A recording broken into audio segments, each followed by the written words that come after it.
Apa yang terjadi jika seorang manusia punya kemampuan berkomunikasi dengan buaya? Bahkan dengan mantra dan doa, buaya akan mengembalikan jasad yang telah tenggelam di dasar Sungai Musi. Inilah kisah pawang buaya Sungai Musi.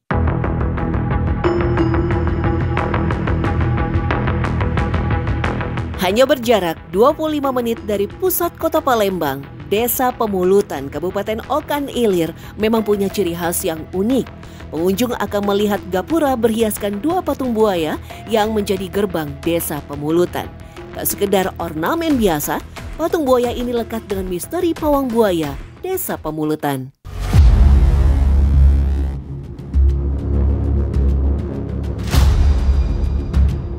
Ya, pawang buaya memang bukan hal yang aneh bagi warga Pemulutan. Kemampuan yang konon diwarisi dari buyang atau leluhur ini punya aura goib untuk menjinakkan buaya.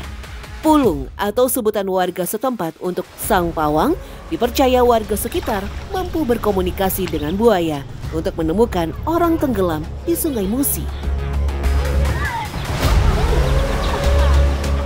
Iya, di Sungai Barat itu jadi nyari dia, kita cari kan ya, itu aku kenal, dia dicari aja, mau dia ada lagi dapat. Hasan yang merupakan warga dari Kecamatan Pemulutan, tepatnya di Desa Seri Banding, adalah salah satu keturunan pawang buaya yang masih ada hingga sekarang. Ayah dari 5 anak ini mewarisi ilmu dari sang ayah. Diyakini ilmu pulung memang hanya bisa diwarisi oleh keturunan langsung. Mulai bapak saya meninggal, itu mulai turun sama saya itu. Diperbantukan dengan orang yang membutuhkan. Kadang-kadang ada juga yang tenggelam, yang khusus yang gangguan masalah buaya. Itu bisa diperbantukan. Insya Allah banyak yang berhasil daripada yang tidak berhasil. Untuk proses pencarian korban tenggelam, Pulung tidaklah menyisir area seperti tim pencarian korban umumnya. Tahapan awal dimulai dari menyiapkan sesaji berupa klepon dari ketan hitam, nasi kuning, dan juga ayam panggang 1 ekor. 7 biji klepon, nasi kuning, kepala, ceker, dan jeroan ayam panggang diambil kemudian diberi doa khusus. Barulah Hasan pergi ke titik di mana mayat diperkirakan terakhir tenggelam untuk berdoa sekaligus membuang sesaji ke sungai. Itu untuk mengaturi yang penunggu tanahnya.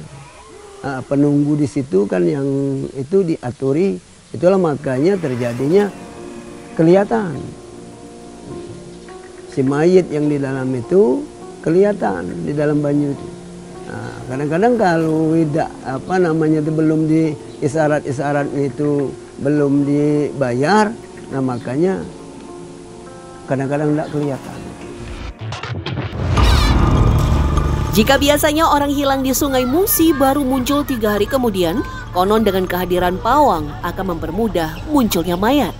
Namun, jika pawang sendiri, konon bisa menemukan mayat hanya dalam hitungan waktu sekejap saja. Tak hanya di kawasan Desa Pemulutan, Hasan seringkali menerima panggilan bantuan dari luar Kabupaten Ogan Ilir. Dari mitos lokal yang tersohor, diyakini ada buaya goib yang menguasai sepanjang aliran Sungai Musi. Itu sejarahnya menurut dari bapak kami orang juga. Orang yang tertua dulu memang ada memakai ilmu buaya, makanya dia meninggal itu jadi buaya. Itulah sering mengganggu istilahnya itu warga. Jadi kalau kadang-kadang kita tahu di sini namanya si A ini. Itu sering ganggu gitu ya. Asal kejadiannya itu dari manusia juga.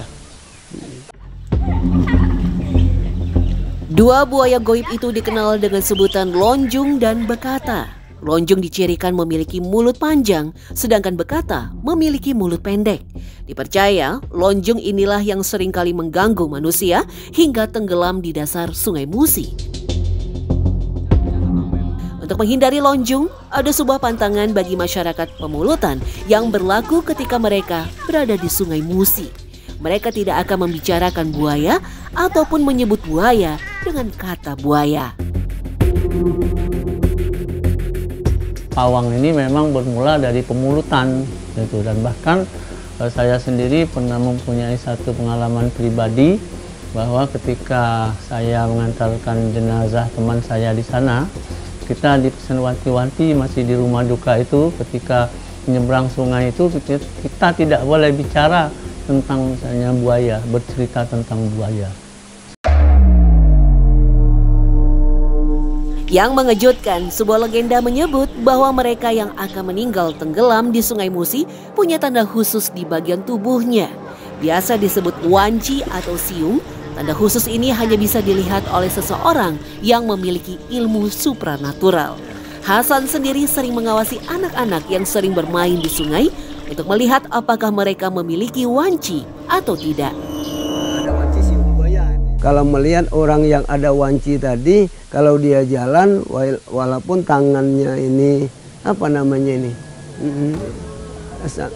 sambil tangannya bergerak, namun penglihatan saya seolah-olah tangan itu tidak ada. Tidak ada. Kalau dianya kenanya sebelah, seolah-olah dia sebelah, tangannya sebelah cuma bergeraknya. Sebelahnya seolah-olah nggak ada itu. Nggak ada. Kalau dia terkena keduanya itu seolah-olah nggak ada ya.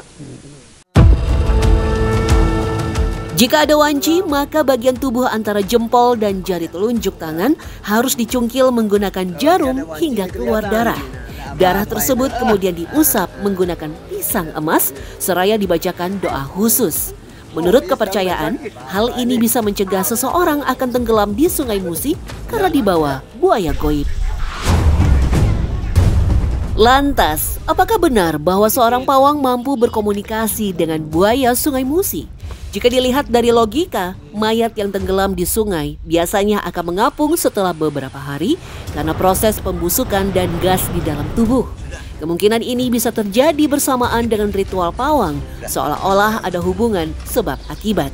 Meski tak bisa dibuktikan secara ilmiah, pawang buaya adalah bagian dari kearifan lokal dan tradisi spiritual masyarakat. Lebih dari sekedar kisah mistis, pawang buaya adalah bagian dari sebuah warisan budaya yang hidup di hati masyarakat Pemulutan. Terlepas dari benar atau tidaknya secara rasional, setidaknya kehadiran mereka tetap dihormati karena memberikan ketenangan bagi keluarga yang dilanda duka.